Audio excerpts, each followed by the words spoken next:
warahmatullahi wabarakatuh. Waalaikumsalam warahmatullahi wabarakatuh. Yang kami hormati pimpinan Pondok Pesantren Munawwarah, yang kami hormati penanggung jawab dari MIHI, serta yang berbahagia peserta MIHI putra dan putri. Alhamdulillahirabbil alamin wa bihi nasta'inu ala umuri dunya waddin. Wassalatu wassalamu ala asrafil anbiya'i wa mursalin Sayyidina Muhammadin wa ala alihi wa sahbihi ajmain wa ba'du. Pertama-tama dan yang paling utama, marilah kita selalu bersyukur kehadirat Allah Subhanahu wa taala atas limpahan rahmatnya kepada kita, yang alhamdulillah pada pagi hari ini kita sudah memulai kembali kegiatan MIHI yang pertama, yang dalam perencanaan, yang insya Allah akan diselesaikan hari ini, kemudian yang dilanjutkan dengan kegiatan yang sama dalam proses 1 minggu ini.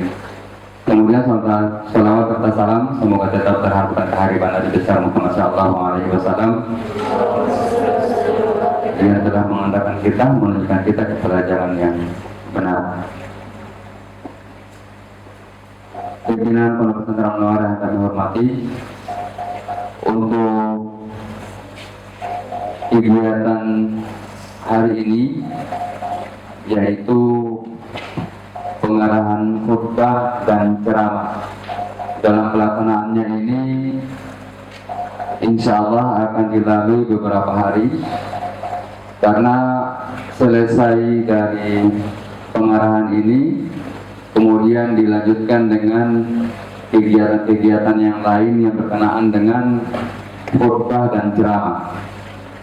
Jadi untuk semua MIHI,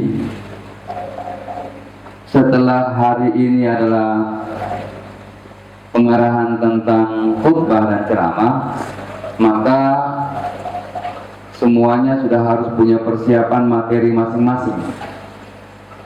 Sengaja untuk materinya dibebaskan, masih mencari apa saja yang sekiranya menjadi patokan ataupun mungkin ada kesiapan yang lain yang sudah dari awalnya, sehingga ditargetkan pada tanggal 18 itu sudah mulai pengumpulan materi yang sudah disiapkan.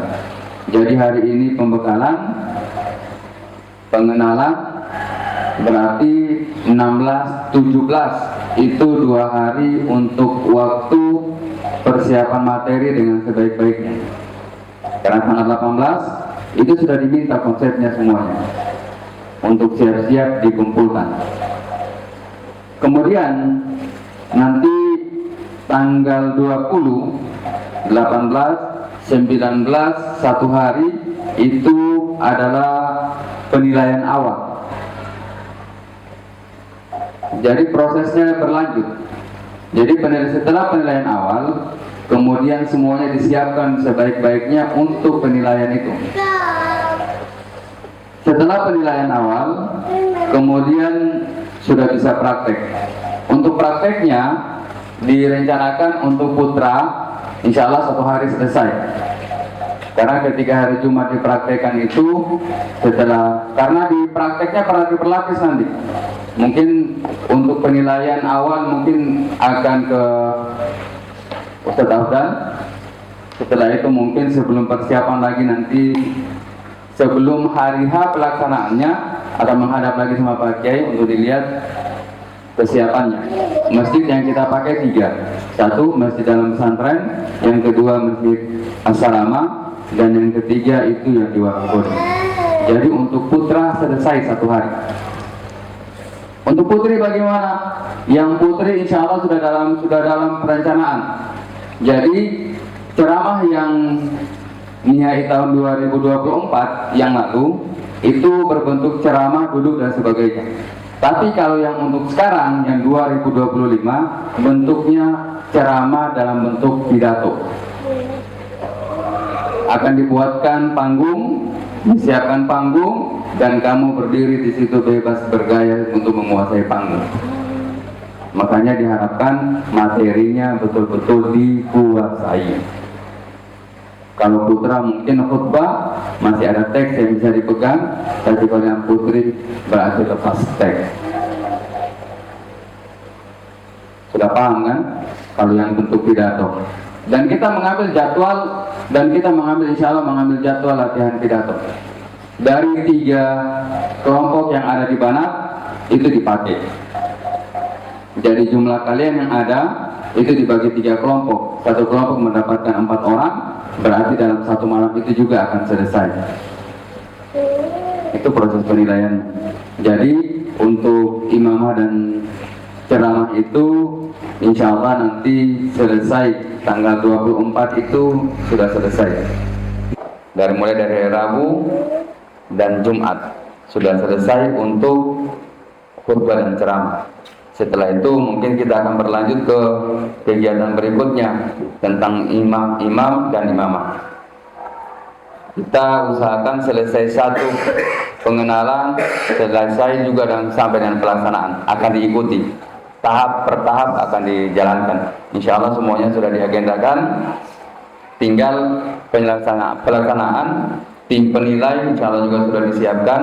Untuk khutbah dalam 1 hari Jumat juga itu sudah disiapkan. Siapa yang ke Wamikoli, siapa yang di Asalama, dan siapa yang di pondok. Mungkin itu dari kami. Kemudian selanjutnya kami mohon kesiapan dan kesediaan dari pimpinan pondok untuk menyampaikan untuk di materi khutbah dan ceramah. Mudah-mudahan hari ini bisa diselesaikan sehingga bisa melanjut ke kegiatan-kegiatan berikutnya. Kepada beliau kami aturkan dengan hormat.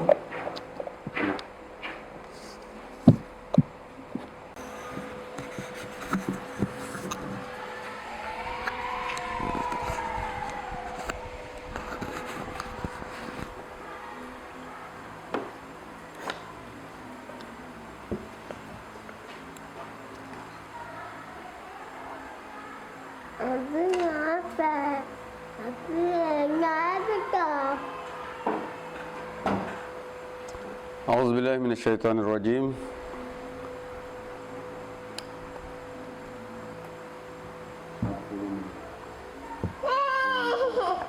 بسم الله الرحمن الرحيم. السلام عليكم ورحمة الله وبركاته.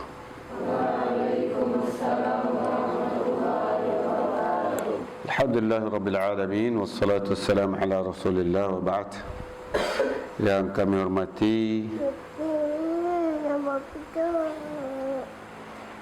pengasuhan santri dan juga kepala sekolah Madrasah Aliyah, al-asatidzah al-kiram, at-tullab wa at-talibat, hafizana wa hafizakumullah jami'an.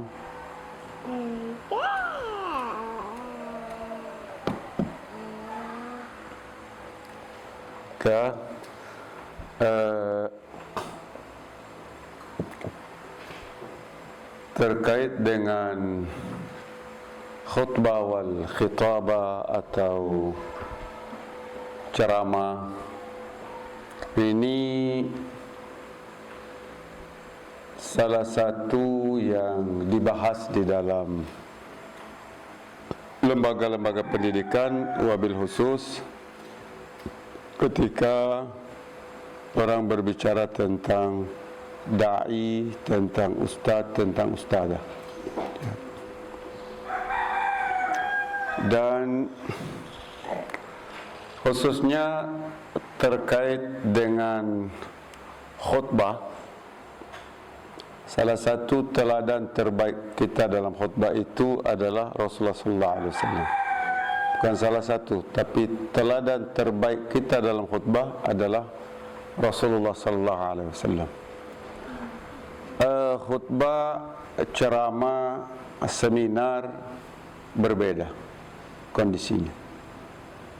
Kalau khutbah, khususnya Al-Banin, khususnya khutbah Jumat, khutbah Jumat itu bahawa Rasul sallallahu alaihi wasallam dikenal kalau Rasul sallallahu alaihi wasallam berkhutbah digambarkan seakan-akan kadang-kadang marah, suara lantang, ihmarrat ainah, sampai memerah. Maka khutbah itu memang harus dengan suara lantang. Mungkin selama ini kalian perhatikan bagaimana kalau saya sedang berkhutbah, khutbah Jumat. Jadi khutbah Jumat itu, khutbah Jumat, bahwa kita harus buat yang mendengar itu tidak nyaman, dia tidur. Kecuali di pondok pesantren. Pondok pesantren itu mau bom meledak pun tetap nyaman dia tidur. Bom sudah meledak, dia nyaman saja dia tidur. Jadi itu harus memang harus ada teknik khusus. Di samping itu memang yang paling penting memang mengerti bagaimana Nabi berkhutbah, bahwa salah satu perkara penting itu adalah as-saut al-ali, suara yang keras. Tapi suara yang keras juga bukan suara cuman seperti menggonggong saja. Harus ada naik turun, harus ada itu di dalam khutbah. Maka kalian bisa perhatikan mana khutbah yang monoton, mana khutbah yang menarik untuk didengar, mana khutbah ya. Jadi sebelum isi khutbahnya, orang akan mendengar, akan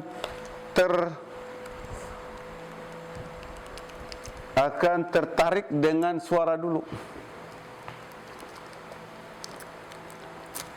Maka kalau khutbah Jumat, jadi sebelum mereka mendengar tentang isi khutbah kita, mereka setidak-tidaknya siapa ini? Oh gitu. Ya. Jadi dari awal memang harus lantang, suara harus lantang. Ya. Jadi kalau jamaah tertarik, nanti tinggal kita lihat kira-kira salah satu mengukur kira-kira khutbah saya ini bagus atau tidak. Nanti jamaah yang menilai. Jadi kalau saya misalnya khutbah Jumat di Bau-Bau,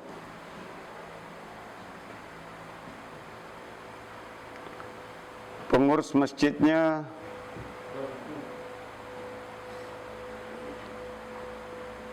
dia bilang, Pak Ustadz,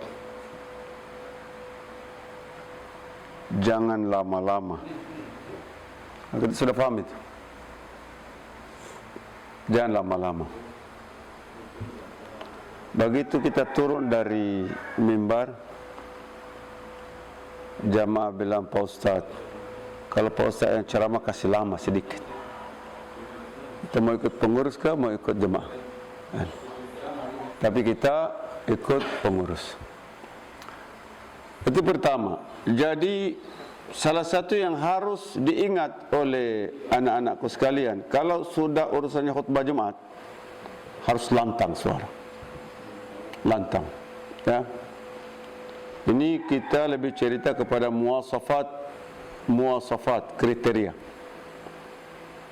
Sifat al-khatib an-najih.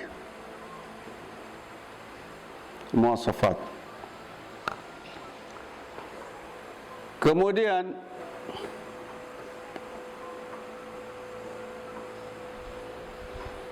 jadi kalau khutbah ini bisa lebih cenderung sifatnya dia doktrin. Pokoknya kau dengar baik-baik. Ya, dengar baik-baik.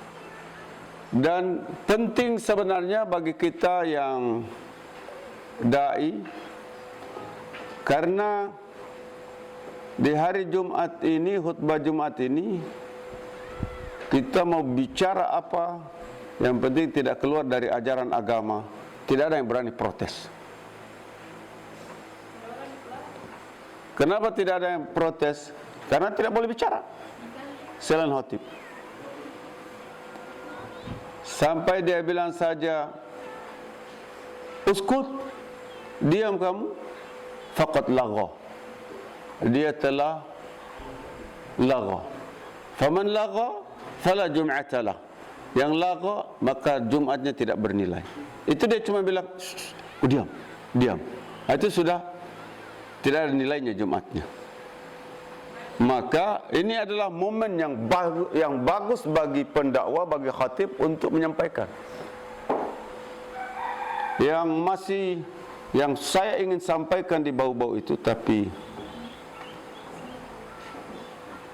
masih ada pertimbangan-pertimbangan tentang makan daging yang halal, khususnya daging sapi.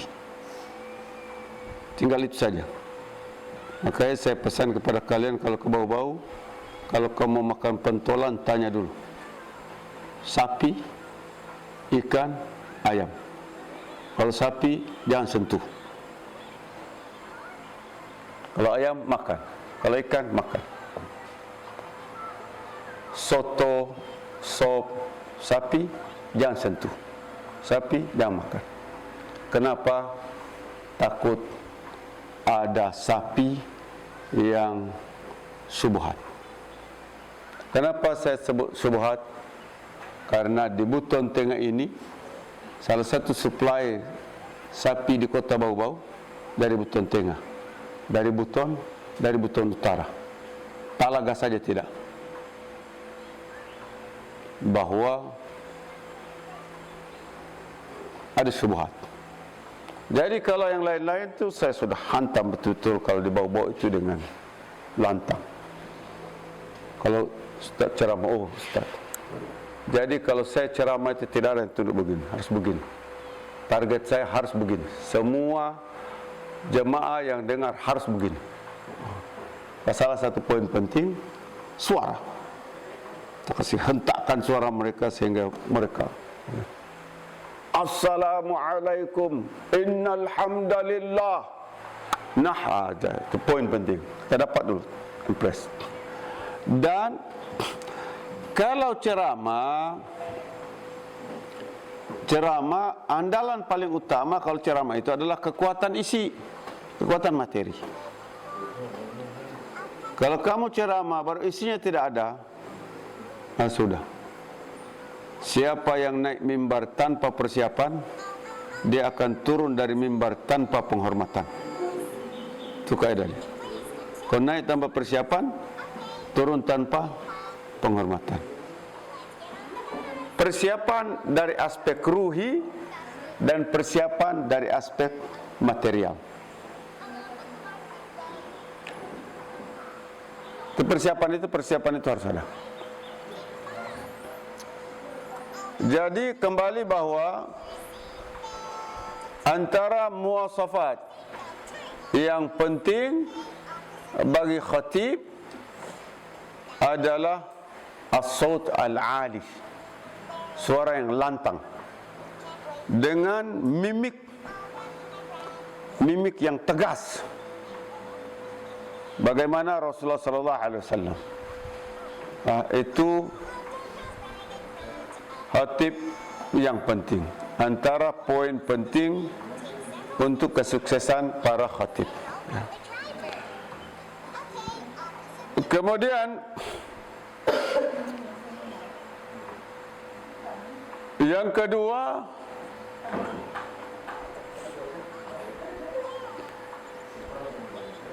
hendaklah antara perkataan dan perbuatannya tidak berseberangan. Tidak berseberangan. Dia mengajak orang jangan makan yang syubhat, tapi dia sendiri makan. Dia mengajak orang untuk banyak berzikir. Dia sendiri tidak berzikir, maka ini akan menjadi sumber kegagalan yang utama. Sumber kegagalan. Jadi kalau kita sudah berbicara tentang aspek antara, jadi kita bisa bagikan kedua kategori. Pertama adalah aspek ruhi, aspek ma'nawi, dan kedua adalah aspek materi, dan ketiga adalah aspek teori. Ini 3 poin ini. 1 ruhi ma'nawi, 2 materi, 3 teori. Ya, teori. Ini 3 aspek ini. Dan 3 aspek ini dipakai baik di ceramah, baik di khutbah. Baik di ceramah, baik di khutbah. Dari aspek maknawi ini, aspek maknawi atau aspek ruhi ini kadang-kadang disebut juga satu aspek disebut misalnya dari unsur keikhlasannya. Tetapi saya ingin menambahkan lagi di dalam aspek keikhlasan ini bahwa selain aspek dia ikhlas lillahi ta'ala, maka dia juga selain aspek lillahi ta'ala, dia juga mesti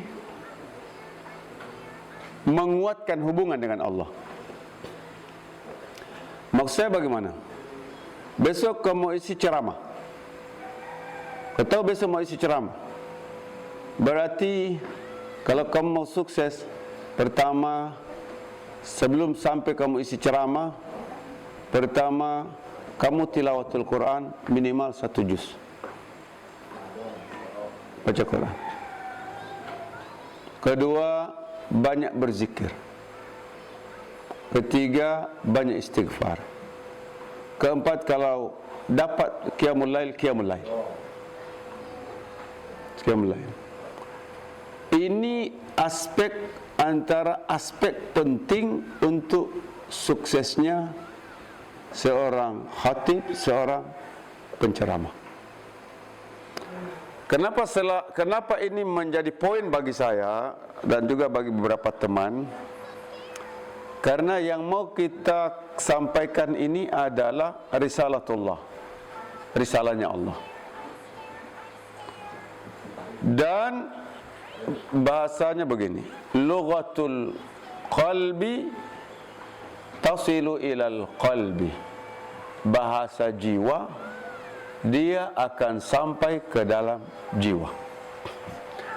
Maka kita yang mendengar khutbah, kita bisa mendengar khutbah seseorang, dia cuma ada materinya tetapi tidak ada ruhnya.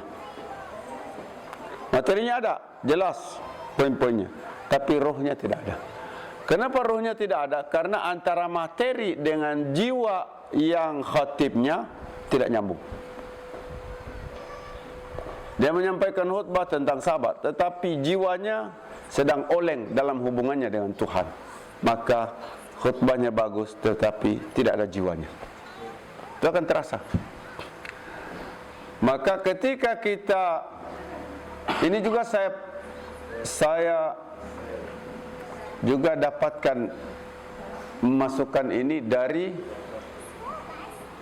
sahabat saya dulu, waktu kita sama-sama. Kebetulan beliau menjadi pemateri di Trasco, salah satu lembaga yang memberikan motivasi. Jadi beliau sampaikan, saya katanya kalau saya mau isi ceramah besok, baru untuk buat persiapan material belum cukup, tidak ada waktu dan tidak memungkinkan waktu, maka saya tinggalkan persiapan material, saya justru masuk dalam persiapan maknawi, ruhi, di mana persiapan maknawi ruhi, di mana kita berkeyakinan bahwa kalau kita dekat dengan Allah, Allah akan tolong kita. Sehingga bisa jadi yang kita sampaikan itu biasa-biasa, tapi karena Allah yang menggerakkan menjadi luar biasa. Maka salah satu poin penting kalau kamu nanti disuruh mengisi ceramah, salah satu persiapan penting al-isti'dad ar-ruhi, persiapan ruhinya.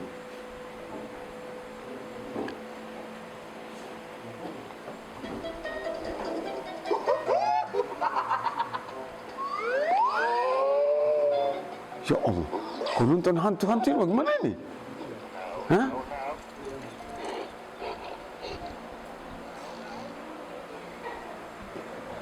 Al-isti'dad ar-ruhi. Jadi pertama saya sampaikan tadi kriteria yang harus dimiliki adalah satu dari aspek ruhi, dua dari aspek material, tiga dari aspek teori. Aspek teori. Ya. Ini dari aspek ruhi. Ya. Dan aspek ruhi ini semakin bagus kejiwaan kita dan ketersambungan diri kita dengan Allah, maka insya-Allah isi ceramah kita akan masuk ke dalam jiwa orang-orang yang mendengarnya. Ya. Tapi tentu tidak hanya satu aspek saja tentunya. Begitu. Ya. Kemudian yang kedua, dari aspek yang kedua adalah aspek materi. Aspek materi.